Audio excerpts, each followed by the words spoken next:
जी, मैं Uma Shankar high school के 8वीं क्लास में पढ़ता था और तारा देवी के एक अनाज का दुकान दुकान था यहाँ। तारा देवी की शादी हुई थी तो उनके हस्बैंड फुलेना बाबू भी दुकान पर बैठे थे।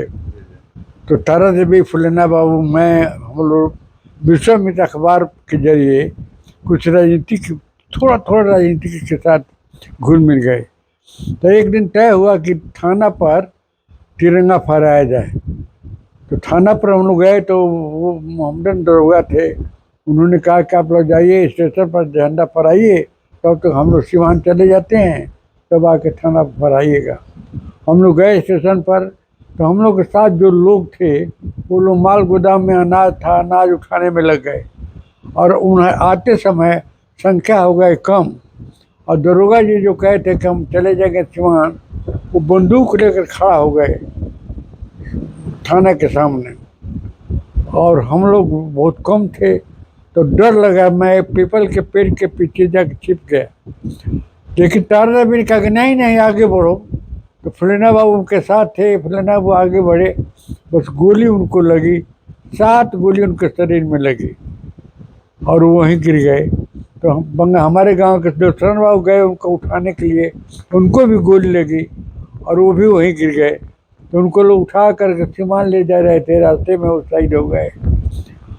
तब तक लोग थाना पर ईंटें चलाने लगे और दरोगा जी छर्रा चलाने लगे। छर्रा लगने से लोग घायल हुए और घर जा कर के जिंदा रह के मर गए, कुछ पता नहीं। लेकिन 3 आदमी मरे उस दिन। घटना में 3 आदमी मारे जी, 2 आदमी तो वहाँ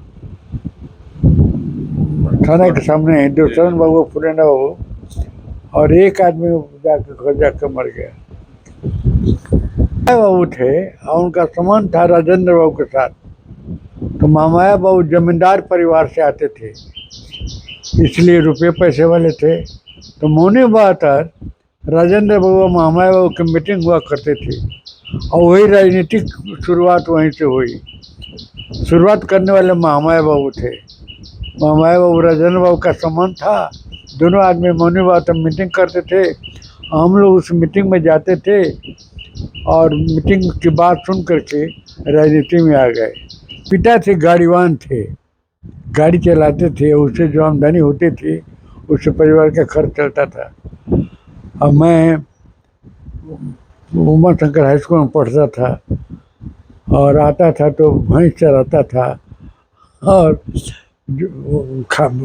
लावा भी खाता था और भैंस चराता था। आपके परिवार के लोग जब आप शामिल हुए हैं क्रांतिकारी में, तो फिर उस समय कुछ कहा नहीं?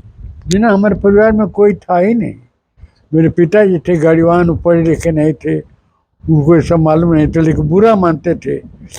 रात तो हम लोग मीटिंग में कभी मैं जाता था और रात हो जाती थी तो पिताजी के डर के मारे सदर दरवाज़ा से न आकर के पीछे से खिड़की से मैं आता था घर।